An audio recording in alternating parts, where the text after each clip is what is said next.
Assalamualaikum warahmatullahi wabarakatuh. Selamat pagi dan selamat siang buat anak-anak ibu semua.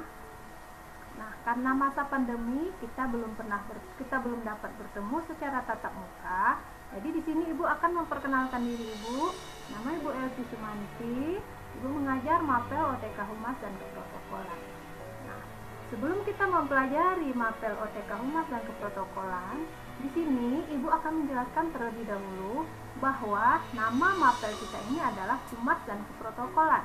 Nah, ada dua hal yang akan dibahas di sini, yaitu Humas dan Keprotokolan. Nah, ini untuk mapel ini akan kita pelajari selama 2 tahun, yaitu kelas 11 dan 12. Untuk kelas 11 kita fokus akan membahas mengenai materi Humas saja. Untuk materi keprotokolan nanti akan kita bahas di kelas 12. Baiklah, kita lanjut.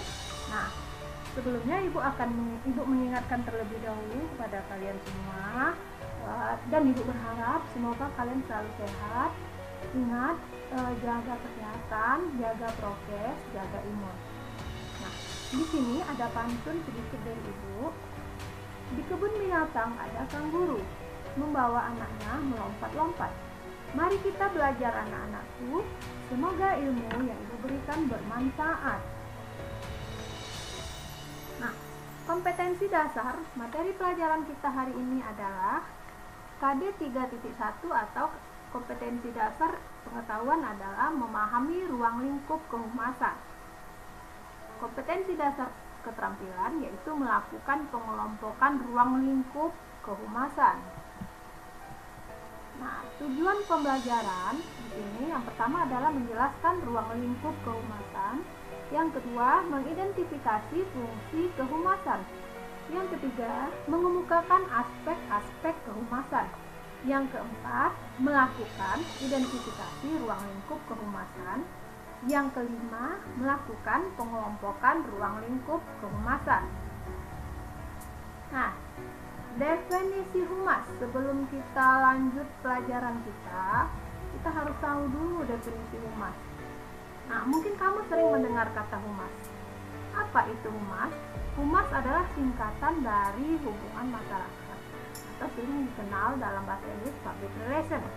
Di sini banyak sekali pengertian definisi humas yang diungkapkan oleh para ahli. Nah, ibu di sini hanya akan membahas definisi humas secara umum, yaitu suatu usaha yang bertujuan guna membangun dan mempertahankan citra, reputasi, serta komunikasi yang baik dan bermanfaat antara perusahaan atau organisasi dengan khalayak umum atau masyarakat. Sejarah perkembangan humas. Bagaimana sejarah perkembangan humas di dunia dan humas di Indonesia?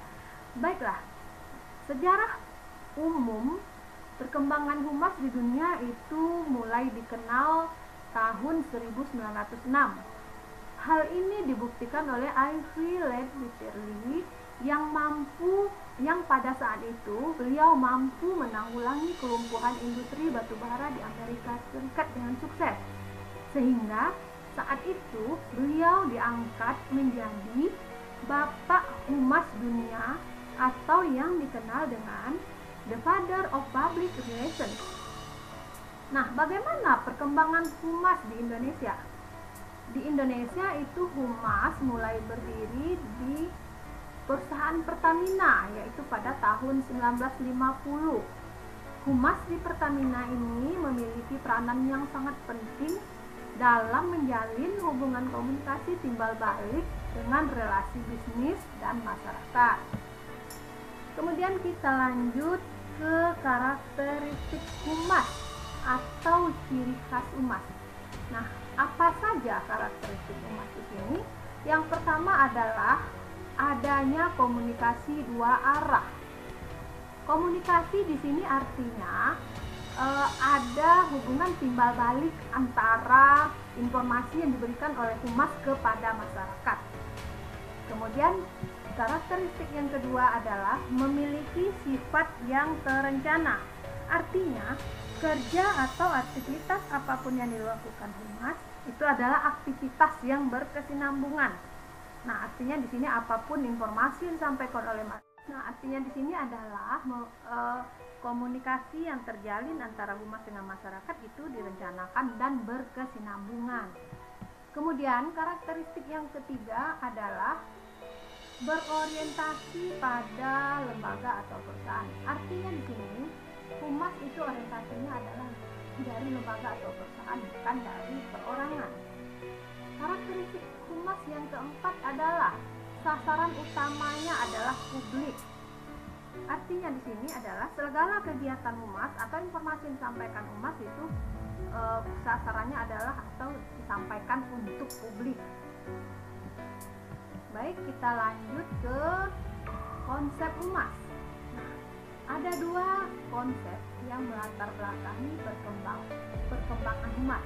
Yang pertama adalah konsep tradisional suatu bisnis. Itu ada 3, yaitu tertutup, terbatas, eksternal. Nah, yang kedua adalah konsep modern suatu bisnis, yaitu terbuka, tersebar luas, internal, dan eksternal. Kita akan bahas satu persatu konsep humas ini. Yang pertama adalah konsep tradisional tertutup.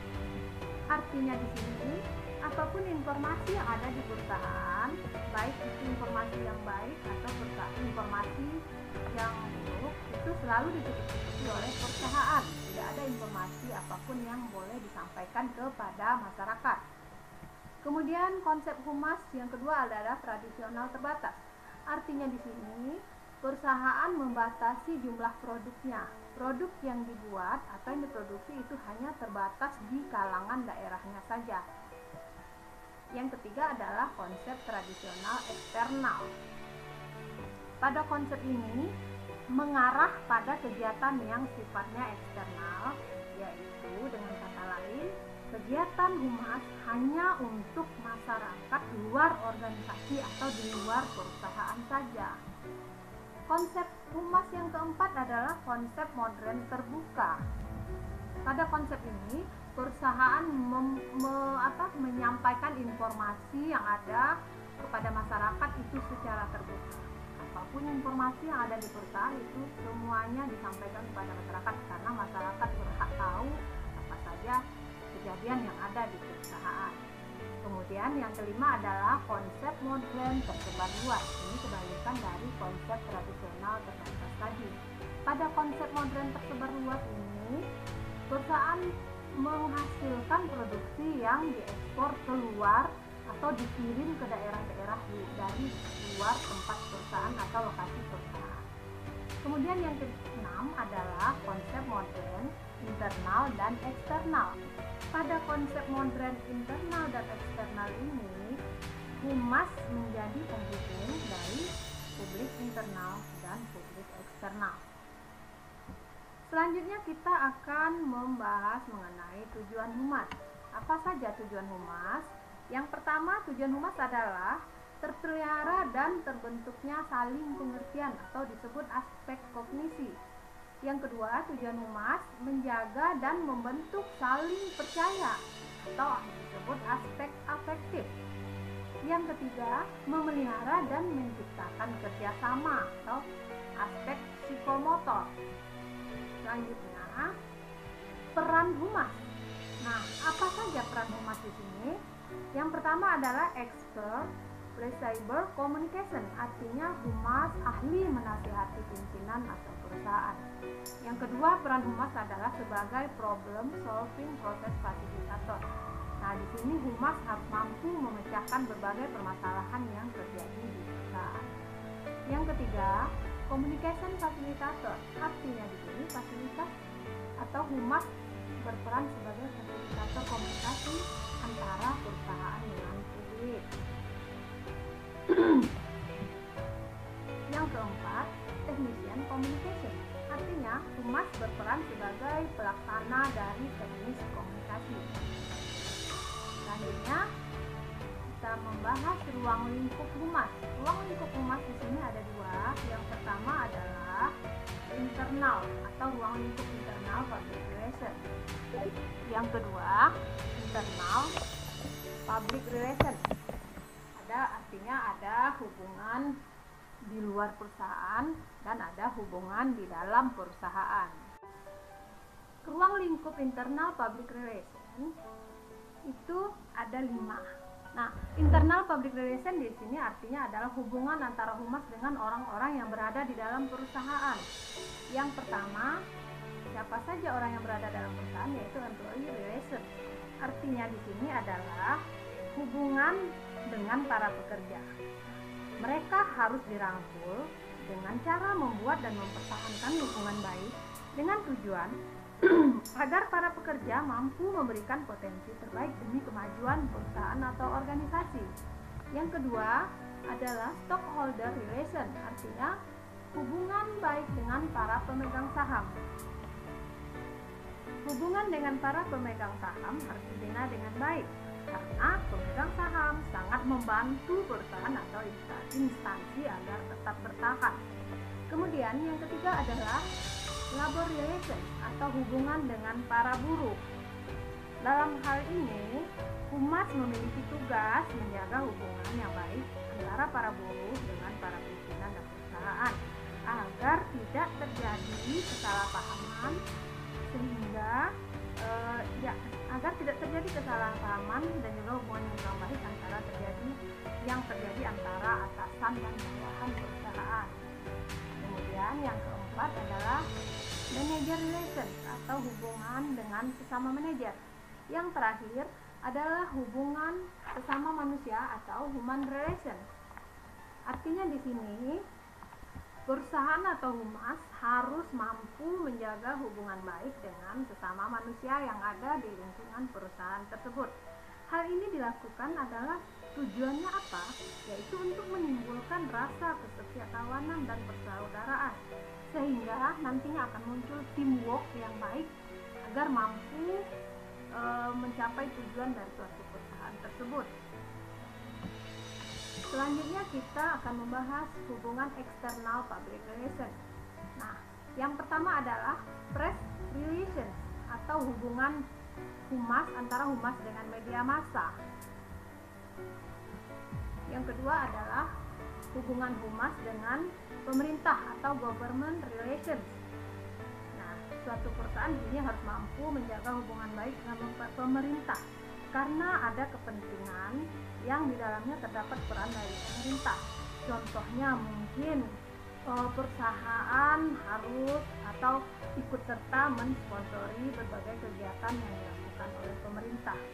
Kemudian yang ketiga adalah community relations, artinya perusahaan menjaga hubungan baik dengan masyarakat yang ada di sekitar perusahaan tersebut. Apa yang dilakukan perusahaan? Contoh misalnya perusahaan memberikan siswa kepada para pelajar yang ada di lingkungan sekitar tersebut. Yang keempat adalah customer relations atau hubungan baik dengan pelanggan.